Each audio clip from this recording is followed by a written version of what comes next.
Good morning and welcome to the USA Cares podcast. I'm your host, Matt Castor. I'm joined this morning by Alexis Becker. Good morning, Alexis. Good morning.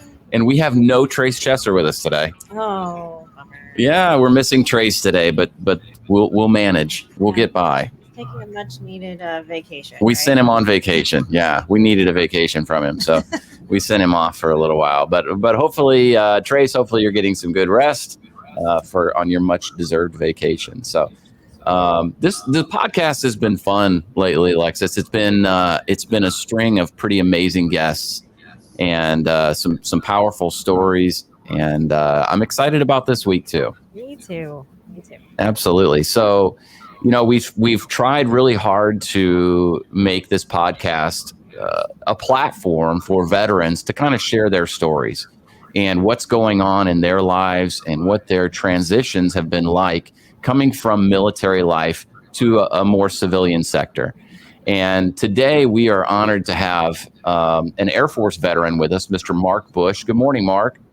Good morning. Thank you for having me. It's our pleasure. And Mark, I'm excited to have you on. I've learned a bit about you, read a bit of your book, and just knowing a little bit more about your story. But you have transitioned very well, I'll say, coming from the Air Force and moving into a CEO role at a step above, correct? Yes, sir. Wonderful. Well, if you don't mind, take a few minutes and just share a little bit about you, about your story and kind of your journey that brought you to where you are today. Appreciate it. Thank you so much again for having me. For me, I joined the military back in 2004. I was about 21 years old. I was a military working dog handler, so I looked for explosives. Stationed at the Air Force Academy in Colorado, Nellis Air Force Base in Nevada. Went over to Korea for a year. That was probably the best year of my life. And then ended my career in South Dakota. And I actually got out of the military to take a position as director of operations of a home care agency with a friend of mine that I served with back in 2004. So we have kept the relationship, a friendship. Over the years, we were stationed in 2004 together in Colorado, went to Iraq together. And we used to always share books that we were reading. We would catch up with each other even after, I moved on. He got out and started a home care agency with his brothers, and it blew up. It was large, 7-8 years into it, and they decided that they needed a director of operations. So I got out and became their director of operations. Applied some of the things that we did in the military, the way we led and things like that. Within a year, they made me the CEO of their organization. I learned a lot in operations, marketing, as well as Medicaid billing. Okay. Shortly after that, we moved into starting a consulting firm with the owners. And then I was the CEO of that consulting firm. In 2019, the consulting firm showed me that in order to innovate the senior care industry in the state of Georgia, I needed to get into case management. So now I started a case management agency back in 2020, right before the pandemic. And we assess individuals with nurses, and then our social workers manage their care. So that's been my transition all the way up to, where we're at today. It's a wild path, isn't it? I mean, from where you started out and reading a little bit about you, you started out very young as a corrections officer, right? Yeah, at the age of 19, from 19 to 21, Dallas County Sheriff's Department. Yeah. Wow. Well, I know at 19, I was not ready to be a corrections officer. I didn't really know what I was doing. So that's impressive.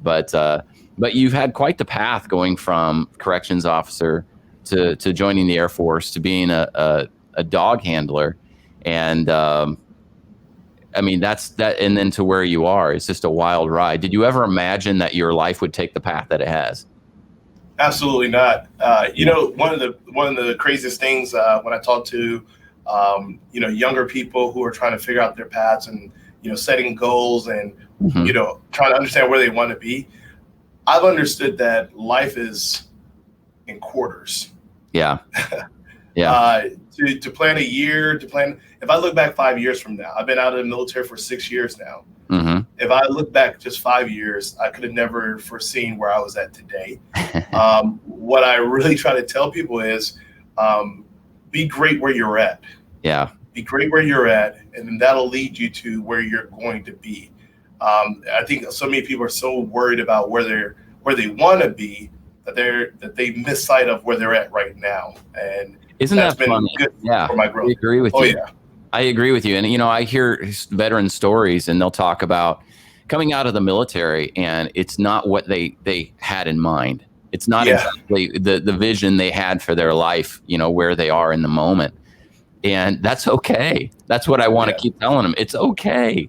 Just because it's not what you thought it was going to be doesn't mean it's bad.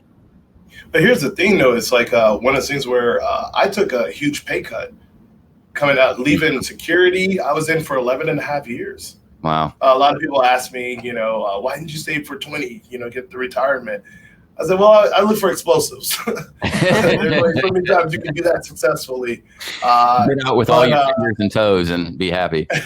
Exactly. Yeah. But no, I actually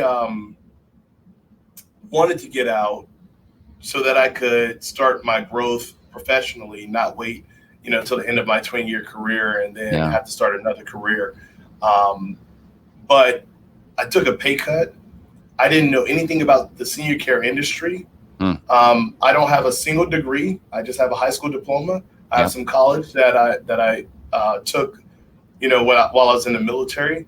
But if any veterans are listening to this podcast, the biggest thing for me is to tell them, use what you learned in the military. And some people think, you were a dog handler. How did dog handler translate into senior care? Well, I'd like to know that. It really wasn't about the dog handling. It was about my career as a NCO, my career as an airman, learning how to follow, learning how to lead, learning how to build teams and everything else that I learned in the military. And then you just take that and apply it to the civilian sector. It's so true, though. I mean, you learn how to communicate with people, even difficult people, and how to deal with difficult situations and not crumple.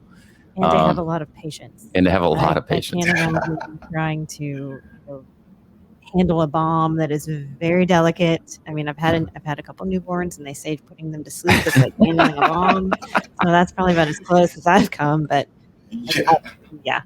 absolutely, it doesn't compare. But it's got to have a lot of patience. I think that's one of the things that I struggled with getting out of the military was coming to an industry where I'm working with a lot of nurses, a lot of people who haven't seen what I've seen, done what I've done.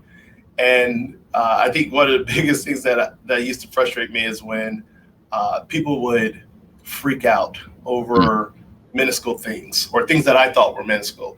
The printer went offline. And it could be a disaster. People would come into my office and, Mark, I did this, I did that. And I'm like, whoa, calm down. This is not life or death. Relax. There are actual problems out in the world, and this is not one of them. Absolutely. Yeah. Yeah. It's so true, though. We get caught up in our own little worlds, and it's easy to freak out about those things. So 100%. So you've got a passion for telling veteran stories and for helping veterans going through transition, right? And you've had a chance to share some of their stories. When you've written about some of them or interviewed some of them, what were the biggest takeaways? What were some of the common denominators with all those veterans? I think a lot of people didn't prepare for their separation. They knew they wanted to get out, but even leading up to wanting to getting out or separating, I should say, they didn't do their necessary homework for that transition. Yeah. I think one of the biggest things is resumes. A lot of people underestimate the power of resumes. Even as a director, now as a CEO, I look at resumes all the time. I'll put an ad out and we'll get about 250 resumes within, 13 hours. Yeah. And when you're looking through the resumes, people don't put anything in there that grabs your attention to hire them. And so I think people really need to reevaluate what they think about resumes. It's not just a piece of paper. It's how you're going to get that interview. That's so true. I had a conversation with a young man last week who was 1 week out of the military. And you could tell he was 1 week out of the military just by talking to him. He's a little shell-shocked coming out into the civilian sector and looking for a job. And one of the things that stood out to me is that he was kind of going through his resume with me. And I'm not a veteran. And our organization is a unique blend of veterans and non-veterans. And so as a non-veteran, listening to him explain his resume to me, I had no idea what he was saying. I had no clue. And I can't pretend to understand what you've been through in your military career, what others have been through in their military career. But I have to evaluate it as a civilian. And if I can't understand what you're saying and I'm trying really hard, my guess is that nobody else is going to have the patience to listen. You're absolutely correct. I think I saw a resume. It said truck commander. You don't know what a truck commander is? It sounds important. It does. It sounds cool. So truck driver? Yeah, I'm curious now. Yeah. Yeah. So a truck commander is the individual in the passenger seat of the vehicle who lets the driver know what he needs to do, the turret gunner. And so even for like a civilian to read truck commander, you wouldn't understand what that says. And so what I try to do is I try to tell people use verbiage that translates to the civilian sector. Yeah. So a truck commander would be almost like a team supervisor or team leader, things like that. So, they have to, I tell people they have to soften their resumes. Nobody wants to hear about your combat experiences, so blatant. So for us, military to military, it's a humble brag, what you did, exactly. Here and there. But somebody sitting on the civilian side, they're like, oh man. And to be honest, I think a lot of people automatically can read a veteran's resume and think, I wonder if he has PTSD. Yeah. And that's a big thing that I try to tell people is like, you don't want people to try to read into your mental state based on what you shared in your resume. Soften it up, take some things out. They don't need to know everything. Yeah. Well, and I tell you, and you know this, I'm sure, but we see so many people who are just stressed out and frustrated and can't figure out why they're having trouble finding a job or why they can't seem to like the job that they're in. And I would just tell them, there's so many services out there to help you. You're not in this alone. And we say that so often. And there are organizations, USA Cares is here and we do this help, but there's so many others too that can be there to help them, to walk them through. Don't try to be prideful and go through it on your own. Having somebody like you, Mark, that they can talk to, having organizations they can reach out to. It's silly to not take advantage of that. I totally agree. Yeah. So where you're at now, you're growing a company, right? And you're expanding. How have you used what and you touched on this a little bit, but how have you used your skills and abilities from the Air Force in your role now?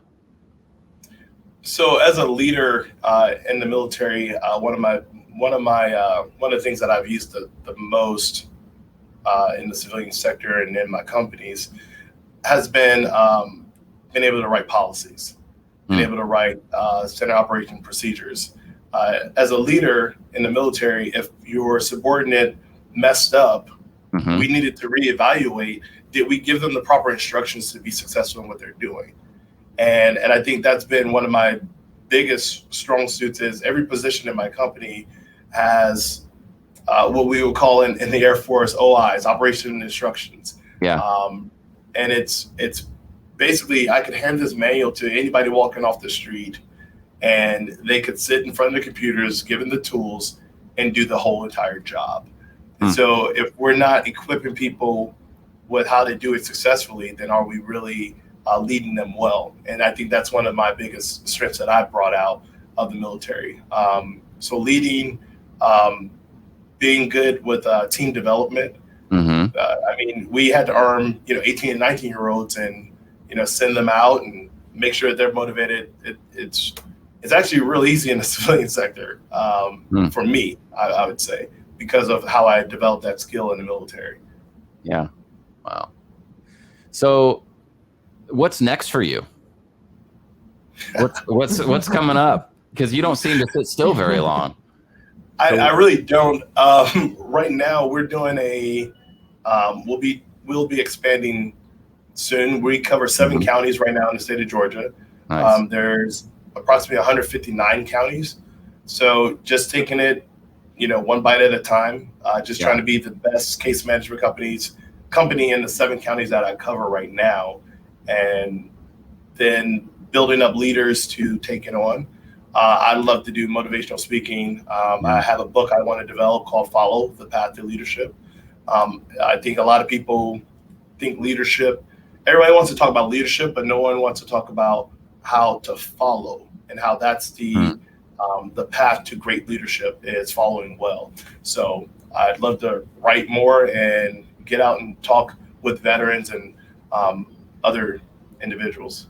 So talk about the books that you have written to this point, and what's kind of some of the feedback that you've gotten from those books from people who've read them. So I did a book back in I believe 2017, hashtag Live Intentionally, and it just came basically off of a hashtag I created to help motivate people.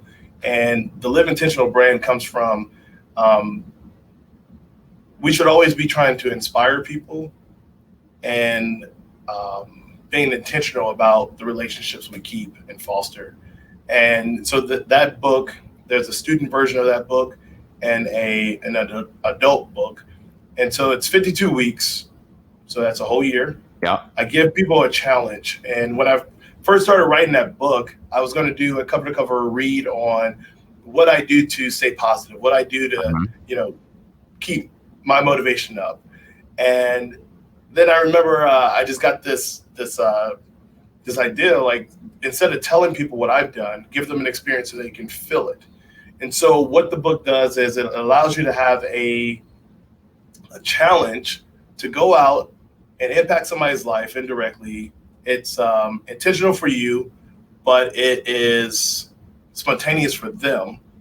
And so when we do these things, there's a reaction that they give us, and that reaction makes us happy. Dopamine. And it brightens us up. So whatever we're going through, we can be brought out of what we're going through by impacting other people's lives. I love that. You see so many self-help books out there that are so inwardly focused and so self-serving in a lot of ways. And yours is such a branch off of that. And it's just going in a different direction, and it's building up other people and helping ourselves in the process of helping other people. And I love that. And I think there's so much, there's just so much good that can come out of that. Yeah. And then the other book was I'm Possible. And it's a play off of the word impossible. Transition from there to here. Let's go. There you go. I remember when I started speaking about, when I started talking to some of my leaders about getting out, how many people told me what I wouldn't be able to accomplish, how hard it is out there in the civilian sector, and all these negative. It was really negative. Coming out, and I wanted to do a book where I had 25 veterans talk about their stories on transitioning and what success looked like. And everybody wants to think that success is being a CEO, being a director, this and the other, but success is you being happy. Yeah. So if you got out to go to school, if you got out to be, a stay-at-home mom, if you got out to do whatever you wanted to do, how to be successful and being happy at doing that. And so these 25 veterans from different branches, these are all, everybody in that book, if you see the back cover, I think I picture all of them, are all friends of mine throughout my career, throughout my life, officers and enlisted, and they tell their story and their journey to transitioning out. And I'll tell you what, after reading through this, if somebody's thinking about going into the military, I mean, I would read this before going in. It just gives a very realistic view of what to expect, not just the propaganda that you get from recruiters about what it'll be like.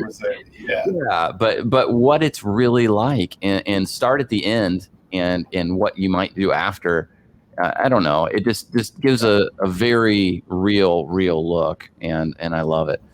What have some people told you after they've read it? I mean, what are some things that you've heard about after reading some of those stories? So I think one of my favorite feedback, my best feedback, was from my goddaughter. So she was born in 2004. She's now 17, and she did my student book at school. She was a freshman in high school when she did this, and it was just really cool to hear her feedback on like how it helped her out.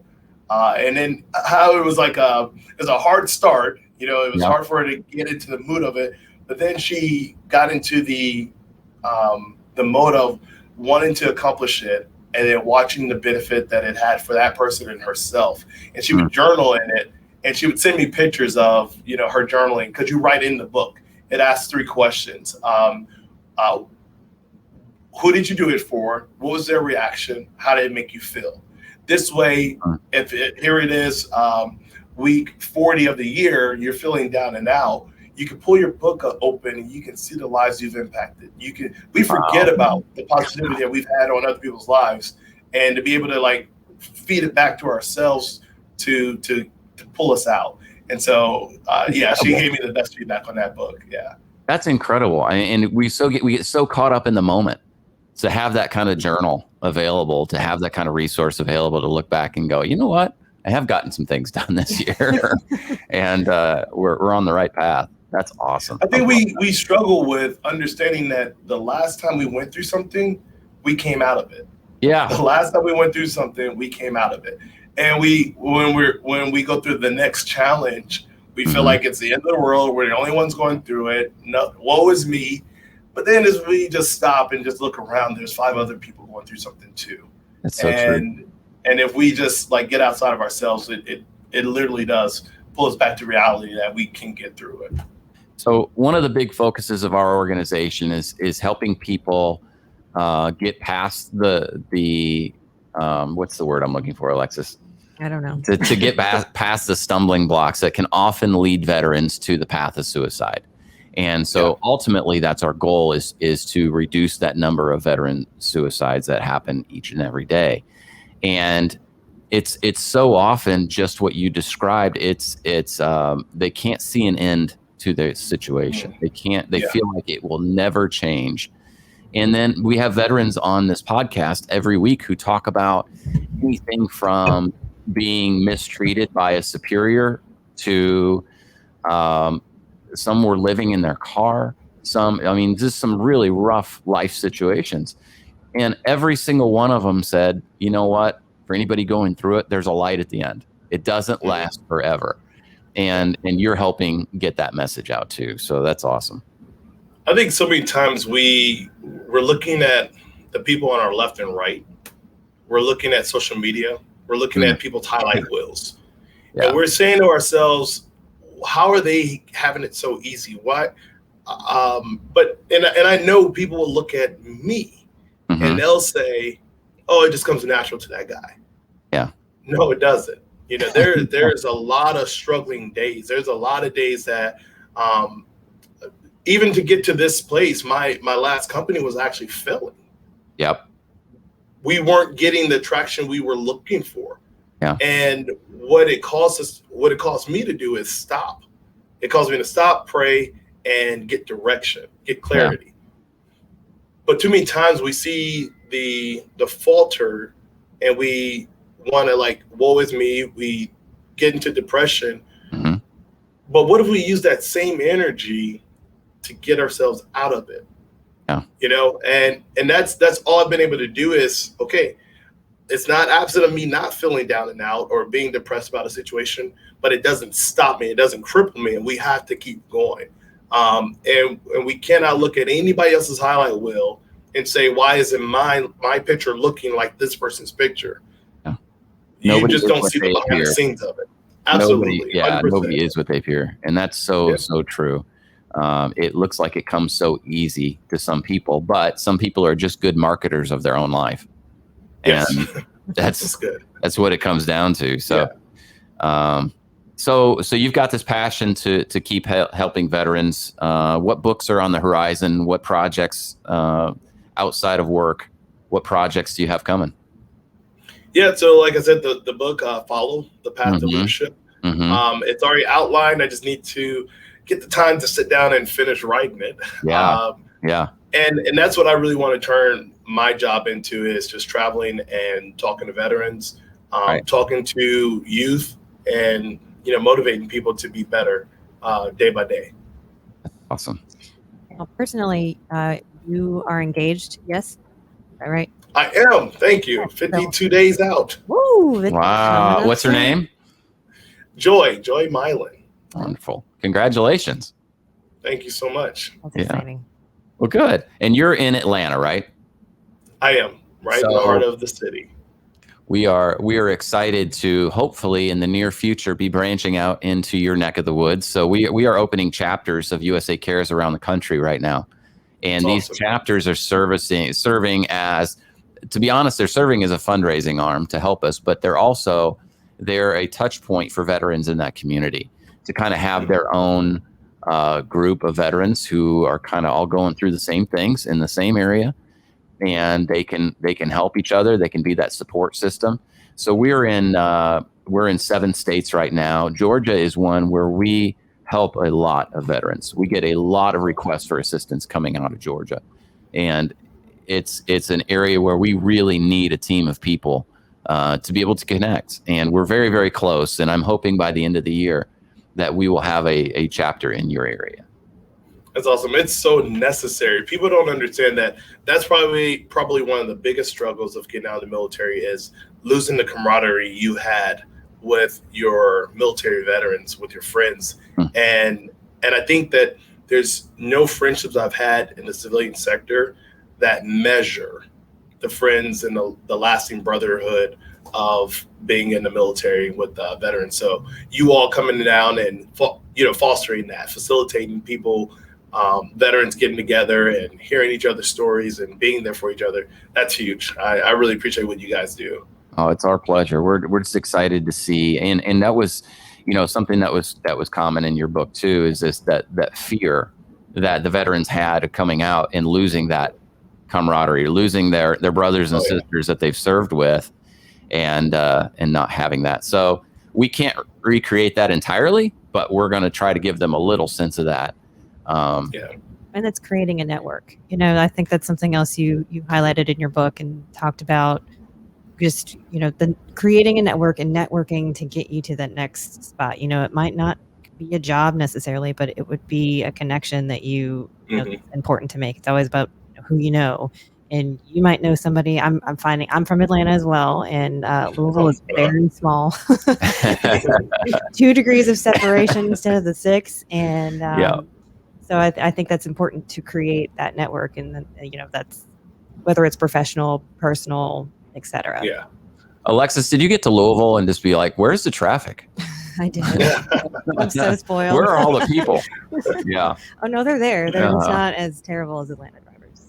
Sorry. That's so funny. It's bad here. It's all about the time of travel here. You have to know which direction to travel at what time. Yes. Between 7 a.m. and 3 p.m. Don't go anywhere. Well, here in Louisville, you can be anywhere.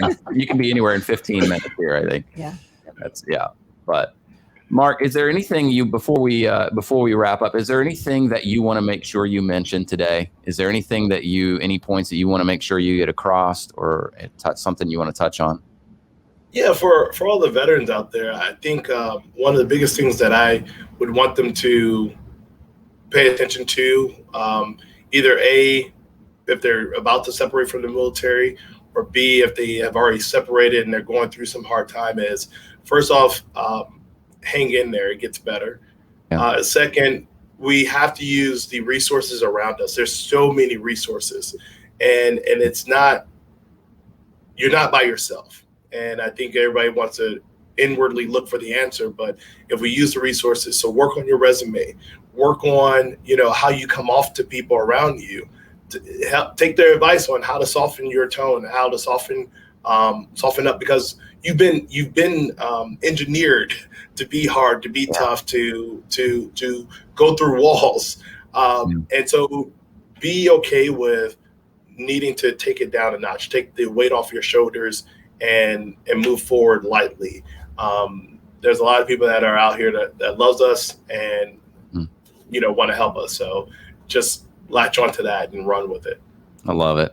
Well, thank you so much for your leadership, for your passion, for your service. It's been great to get to know you a little bit, and I hope you'll come back on here again sometime. Hey, thank you so much, and let me know when y'all come out here to Atlanta. I would love to facilitate and talk to some of the veterans. We're gonna do that, and I would love for you to be a part of that.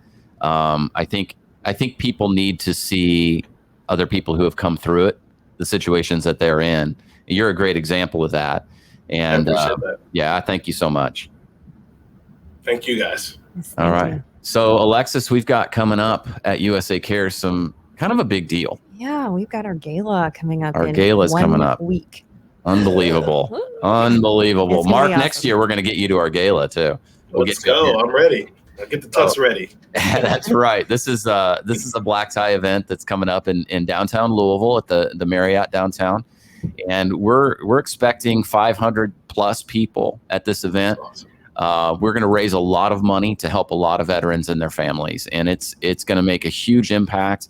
We're going to hear some stories from some very high military leaders. We're also going to hear from a gentleman named Will Summers, who was here on the podcast with us last week, and who is one of the horse soldiers in Afghanistan, and to hear how his life has transitioned a little bit too. But there's so much good just by getting people together again.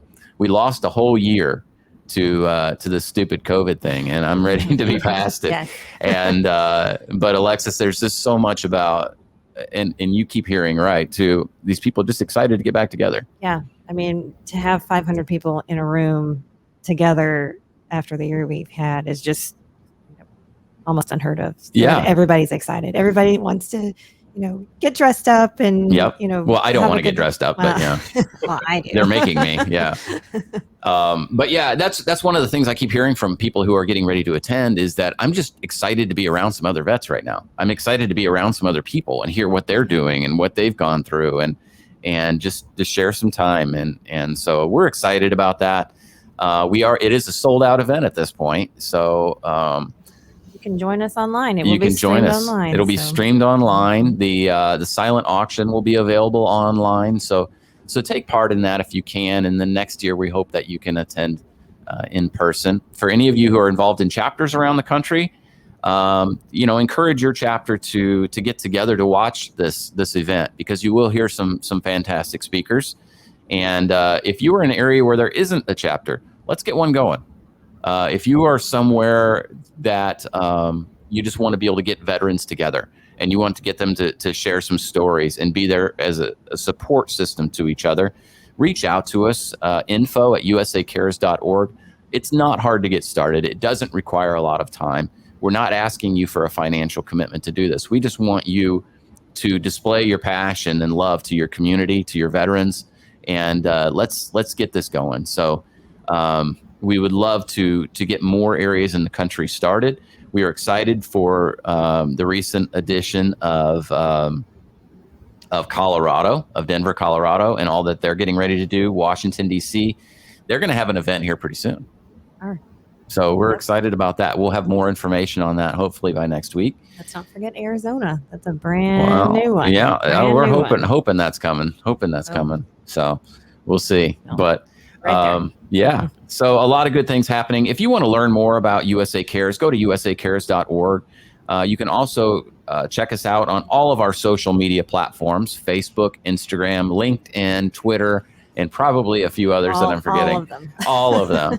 But also, if you're enjoying this podcast, go ahead and hit subscribe. Go ahead and become one of our subscribers and tune in every week to hear the stories of veterans and their lives and what's going on in this community. But thank you so much for being with us this week. We look forward to being with you again next week, and have a wonderful day.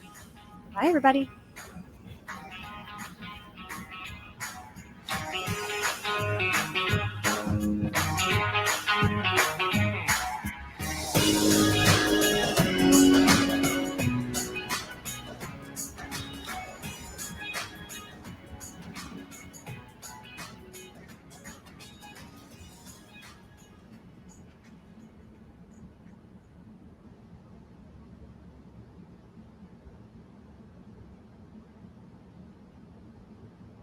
Mark? There you go. I'm here. Hey, thank you so much, Yes, man. thank I really you. appreciate it. That was wonderful. No, thank you guys. Appreciate you all. Yeah, we'd love to do it again sometime. But let us know if you. I'm serious about the Georgia chapter, though. If you could speak at it sometime or be involved in an event. 100%. I'm hoping before the end of the year they'll have some kind of small get together in Atlanta. So I'll get you some information on that as it comes up. Yeah, I'd love to be a part of that. Always, it's my passion. Well, man, thank you so much. Have a wonderful day. Thank you guys. You too. Thanks, Andrew. Hey, Bye. Mark, I'll go ahead and tell you, man, you're looking good, brother. It's good to see you. It's good to hear you. Hey, you can sell, man. You keep up the good work. Great seeing you. I appreciate it, brother. Thank you so much. Hey, peace, man. Take care. Bye.